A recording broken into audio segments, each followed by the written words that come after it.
2 weeks back theatres వాళ్ళందరూ కూడా percentage చేస్తేనే మేము సినిమాలు వేస్తామని సింగిల్ స్క్రీన్స్ వాళ్ళు చెప్పడం జరిగింది. అదో ఒక 23 థియేటర్ల వాళ్ళు డెసిషన్ తీసుకున్నారు. 50, 40 ఆ టైప్‌లో. సో నిన్న రీసెంట్‌గా మీ గిల్డ్ నుంచి కూడా ఒక ఇది వచ్చింది. అసలు ఏంటి, దీన్ని ఎలా చూస్తున్నారు? అంటే ఇది చిన్న యూనిలేటరల్ డెసిషన్ అండి. ఇక్కడ ఏం లేదు సార్, సింపుల్గా ఇది ఒక సినిమా ఎకోసిస్టంలో ఎగ్జిబిటరు, డిస్ట్రిబ్యూటరు, ప్రొడ్యూసర్ ముగ్గురు చాలా చాలా క్రూషియల్ అండ్ ఇంపార్టెంట్ పీపుల్ అండి. వీళ్ళందరి కన్సెన్సస్తో ఓ డెసిషన్ తీసుకుంటే అది పద్ధతిగాను that will be a good decision. కాకుండా ఊరినే మీ అందరికీ ఏం లాసులు వస్తున్నాయి మాకు అనవసరం, మాకేదో లాస్ అవుతున్నాం ఏదో అని చెప్పేసి మేము ఇలాగే వెళ్తాం అనేది కరెక్ట్ కాదండి. ఇప్పుడు అందరినీ కూడా కలుపుకొని అందరూ కలిసి ఒక కలెక్టివ్ మీటింగ్స్ వేసుకుని ఏంటి మంచి ఏంటి చెడు అనేది అందరం కలిసి మాట్లాడుకుని దానికి ఒక టైం ఫ్రేమ్ పెట్టుకుని దాని నుంచి వచ్చే ఏదైతే ఒక డెసిషన్ వస్తుందో అది ఫాలో అవ్వాలనేదే మా అందరి కోరిక అండి. అందుకే మేము క్లియర్గా మొన్న దీనిలో కూడా వీఆర్ అగైన్స్ దట్. మీరు ఇలా ఊరినే ఓవర్ నైట్ మేము ఇలా కుదరదు ఇలా చేస్తామంటే దట్ ఈస్ నాట్ రైట్ అనే దాంట్లోనే మేము కూడా మా ప్రొడ్యూసర్స్ అందరి తరపున గిల్డ్ నుంచి మేము అందరం కూడా ఒక సర్క్యులర్ రిలీజ్ చేసామండి. అంటే మళ్ళీ దీన్ని బేస్ చేసుకొని మళ్ళీ థియేటర్స్ని మేము మూవ్ చేస్తాం, థియేటర్స్ బంద్ స్టార్ట్ చేస్తాం, ఈ టైప్లో కూడా మాటలు వస్తూ ఉన్నాయి కదా. దాన్ని అలా నాకు తెలిసి that will not be possible with few individuals అండి. ఎందుకంటే ఇక్కడ ఇప్పుడు మాకు థియేటర్స్ ఉన్నాయి, మేము కూడా దాని మీద ఏమి వీఆర్ అగేన్స్ట్ ఇదే, మేము హ్యాపీగానే ఉన్నాం, రన్ చేసుకోగలుగుతున్నాం అన్నాం అని చెప్పి నేను అందరికి అదే సిస్టమ్ ఉంది, ఎవరు ఇబ్బంది పట్టలేదు అనే పాయింట్ అయితే అంటలేదండి. కానీ ఇది మేమందరం స్టిక్ అయింది ఏంటంటే ప్రాపర్గా ఇప్పుడు ప్రొడ్యూసరు హ్యాపీగా లేడు, డిస్ట్రిబ్యూటర్ హ్యాపీగా లేడు, ఎగ్జిబిటర్ హ్యాపీగా లేడు. మీరు అనే దాంట్లో ఒక ఎగ్జిబిటర్ మాత్రం సపరేట్ చేసేసి మేము ఇలా వెళ్తే మేము బెటర్గా ఉంటాం అనేది కరెక్ట్ కాదు.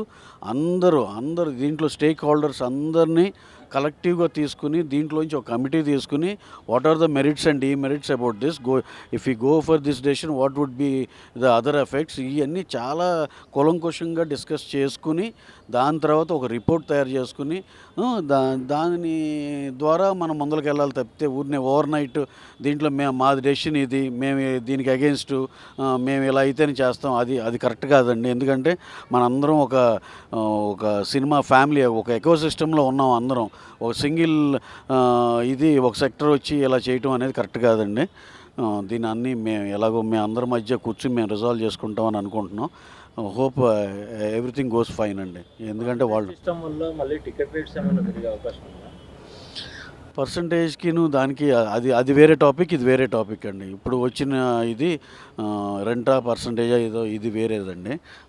That will be address later on అండి, అది వేరే విషయం. సార్, ప్రతిసారి సమ్మర్ వచ్చినప్పుడు డ్రై సీజన్లోని పర్సంటేజ్ సిస్టమ్ అనేది వస్తుంది సార్. ఈ ఇయర్ అది వచ్చింది, లాస్ట్ టైం కూడా వచ్చింది. అంటే ప్రతి డ్రై సీజన్లోనే దీన్ని ఎక్కువగా పైకి తీసుకొస్తున్నారు. దీన్ని ఫిక్స్డ్గా ఏదైనా చేసే ఏర్పాటు కూడా ఏమన్నా లేదండి. అదే అందుకనే ఇప్పుడు అందరూ ఇప్పుడు మా అభిప్రాయాలు ఏంటో మేము కూడా తెలియపరిచాం కాబట్టి వాళ్ళు తెలియపరిచారు కాబట్టి ఇవన్నీ ఒక చాట మీట్ అవ్వాలంటే ఒక వయా మీడియాగా కొంతమంది పెద్దలు దీంట్లో ఇన్వాల్వ్ అయ్యి ఒక కమిటీ చేసి there is a procedure to be followed అండి. అదే ఫ్యూచర్లో అలాగే ఫాలో అయ్యి దీనికి ఒక సొల్యూషన్, ఒక ఎమికబుల్ సొల్యూషన్, అందరికీ మంచి సొల్యూషన్ వస్తుందని బలంగా నమ్ముతున్నాను. కొంతమంది ప్రొడ్యూసర్స్ కూడా లేదు పర్సంటేజ్ ఇవ్వాల్సిందే అని కరాఖండిగా, అంటే మీతో పాటు ట్రావెల్ చేస్తున్న కొంతమంది ప్రొడ్యూసర్స్ కూడా ఈ పర్సంటేజ్ ఇవ్వాల్సిందే అని అంటున్నట్టుగా కూడా బయట వస్తూ ఉంది. దానికి మరి అంటే మీలో మీరే ఐక్యతగా లేకపోతే ఇలాంటి లేదండి. అంటే నేను అనేది ప్రొడ్యూసర్స్ కూడా ఇలా అనేది ఎవరు నాకు తెలిసి 99% ఎవరు ఉండరండి. ఏమన్నా ఇక మన సినిమాలు చాలు, ఇక వద్దులే మనం చేయట్లేదుగా అన్నవాళ్ళకి ఇప్పుడున్న ప్రజెంట్ పెయిన్ తెలియక ఏమన్నా అన్నారేమో ఎక్కడన్నా ఒకటియారా. లేదండి, మేము అందరు ప్రొడ్యూసర్లతో మాట్లాడితే అందరూ ముక్తకంఠంగా మేము ఏదైతే సర్క్యులర్ ఇది రిలీజ్ చేసాం దానికి మద్దతు తెలిపినాకే మేము అది చేసామండి.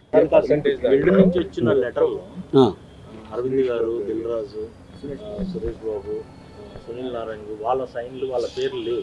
అంటే ఇప్పుడు దాంట్లో మళ్ళీ అదేమి కాంట్రవర్సీ థింగ్ కాదండి. ఇక్కడ పాయింట్ ఏంటంటే అక్కడ మేము ఇమీడియట్గా ఎవరెవరో కలిసామో వాళ్ళ పేర్లు పెట్టుకున్నాం. వాళ్ళు ఆ రోజున ఎవరెవరు సినిమాలు ఉండి ఎవరెవరు కలిసామో వాళ్ళ పేర్లు ఉన్నాయి. కానీ మిగతాది ఏంటంటే వాళ్ళు అందుబాటులో లేకపోవటం ఇంకోటి రీజన్ల వల్ల తప్పితే వాళ్ళందరూ కూడా నాకు తెలిసి వాళ్ళు ఈ ప్రొడ్యూసర్ రోల్ వైపు ఉంటే వాళ్ళు అన్ని సెక్టర్లు ఉన్నారు.